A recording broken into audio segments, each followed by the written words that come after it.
Gara-gara ratapan gadis. Dengan rambut terurai yang kusut masai, seorang gadis kecil berlari-lari sambil menangis mengikuti jenazah ayahnya yang diusung menuju tempat pemakaman.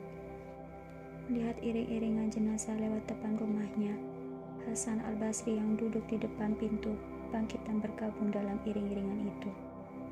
"Ayah, mengapa begitu singkat umurmu?" ratap gadis kecil itu mengikuti iring-iringan itu. Hasan Al-Basri melihat keadaan gadis itu, hatinya merasa terenyuh. Perasaannya menjadi iba. Takdir telah menentukan bahwa gadis sekecil itu harus kehilangan bapak. Padahal gadis seumurnya sangat memerlukan perlindungan dan bimbingan seorang bapak.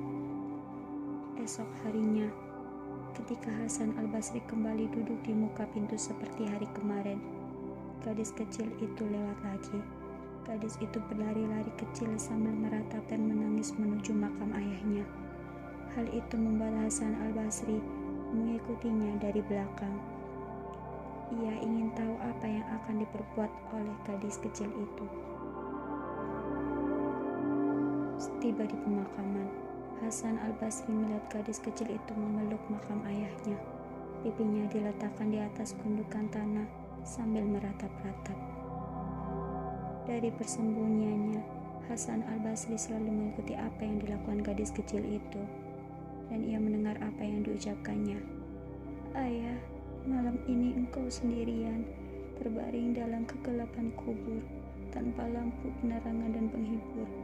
Jika malam kemarin aku masih bisa menyalakan penerangan untukmu, tapi sekarang siapakah yang menerangimu, dan siapa pula yang menghiburmu? Ayah, malam kemarin aku masih bisa menggelar tikar untuk alas tidurmu, tapi sekarang siapakah yang menggelarkan tikar untukmu? Jika malam-malam kemarin aku masih bisa memijiti tangan dan kakimu, sekarang siapakah yang memijitimu?" Terdengar membelikkan ratap gadis kecil itu. Hasan Al-Basri yang mendengarkan dari tempat persembunyiannya menjadi terenyuh. "Ayah, jika kemarin aku yang menyelimuti tubuhmu, tetapi kini siapa yang menyelimuti-mu tadi malam?" Kembali terdengar suara gadis itu di antara isak tangisnya. "Kemarin engkau masih bisa memanggilku, Ayah, dan aku menjawab untukmu. Tetapi semalam siapa yang engkau panggil dan siapa pula yang menjawabmu?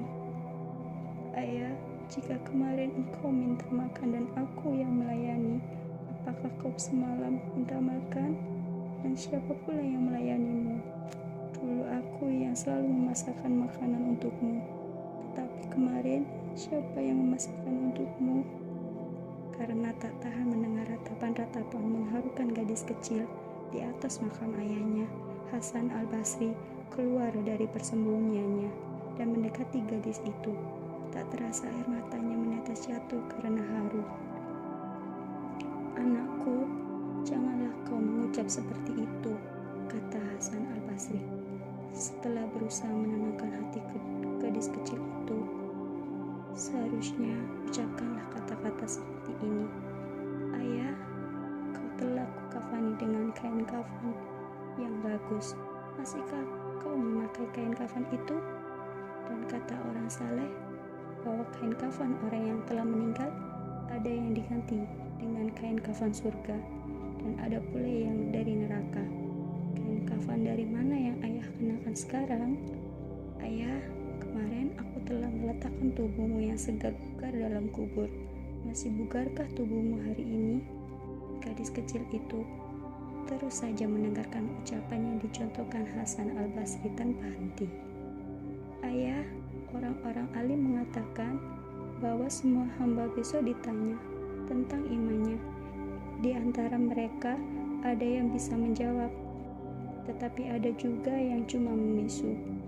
Yang kupikirkan, apakah ayah bisa menjawab atau hanya membisu?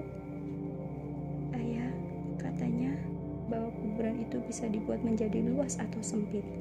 Bagaimana kuburan ayah sekarang? Bertambah luas ataukah bertambah menyempit? Dan kuburan itu katanya merupakan secuil taman dari taman surga.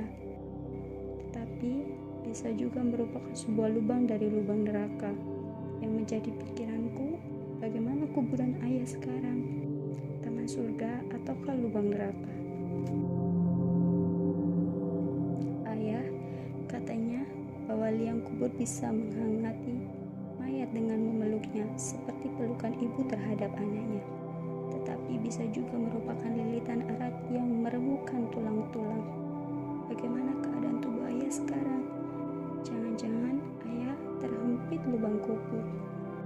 Ayah, orang saleh mengatakan, orang dikebumikan itu ada yang menyesal. Mengapa dulu semasa hidupnya tak memperbanyak amalan bagus, justru menjadi pendurhaka dan banyak melakukan maksiat? Yang kutanya pada ayah, apakah engkau termasuk orang yang menyesal karena perbuatan maksiat atau menyesal karena sedikit melakukan amal kebagusan? Ayah, dulu setiap aku memanggilmu, aku selalu menjawab. Tapi kini engkau kupanggil-panggil tak lagi mau menjawabku. Kini engkau telah berpisah denganku dan tak akan berjumpa sampai hari kiamat. Semoga Allah tak menghalangi perjumpaanku denganmu. Demikianlah beberapa nasihat Hasan Al-Basri yang disampaikan kepada gadis kecil itu dalam meratapi ayahnya yang sudah meninggal. Sungguh baik nasihat Bapak, aku sangat berterima kasih sekali, kata gadis itu.